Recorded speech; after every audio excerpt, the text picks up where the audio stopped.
കേരളത്തിലെ ഏറ്റവും തിരക്കേറിയ രണ്ടാമത്തെ ദേശീയപാത ജംഗ്ഷനായ കുണ്ടന്നൂർ ഐലൻഡ് ദേശീയപാത ഇരുവശവും ഉള്ള സർവീസ് റോഡ് കുണ്ടന്നൂർ ഐലൻഡ് പാലത്തിന് തെക്ക് വശത്ത് കൂടി പോകുന്ന സർവീസ് റോഡ് ടാറിങ് പൂർണ്ണമാകാതെ നിർത്തിവെച്ചു. ദേശീയപാത സർവീസ് റോഡ് സമീപം പ്രവർത്തിക്കുന്ന ഹോട്ടലുകളും വഴിയോര കച്ചവടക്കാരും റോഡ് കയറിയതാണ് ടാറിങ് പൂർത്തിയാക്കാൻ സാധിക്കാതെ നിർത്തിയതെന്ന് നിർമ്മാണ തൊഴിലാളികൾ പറഞ്ഞു. അടിയന്തരമായി മരട് നഗരസഭ കയ്യേറ്റം ഒഴിപ്പിച്ച് ദേശീയപാത അതോറിറ്റിക്ക് റോഡ് പൂർത്തിയാക്കാനുള്ള സാഹചര്യമൊരുക്കണമെന്ന് നാട്ടുകാർ ആവശ്യപ്പെട്ടു. ദേശീയപാത അതോറിറ്റി കുണ്ടന്നൂർ ജംഗ്ഷനിലെ അനധികൃത കയ്യേറ്റം ഒഴിപ്പിക്കണമെന്ന് ജനകീയ ആവശ്യം ഉയർന്നിരിക്കുകയാണ്.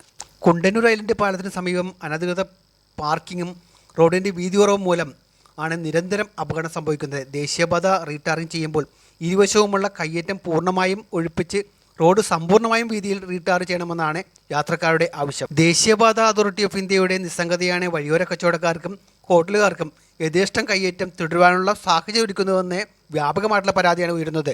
അടിയന്തരമായി NH അധികൃതർ Kundannoor island service road tarring ജോലി NH 66 വരെ ഇരുവശവും പൂർത്തിയാക്കണമെന്നാണ് നാട്ടുകാരുടെ ആവശ്യം.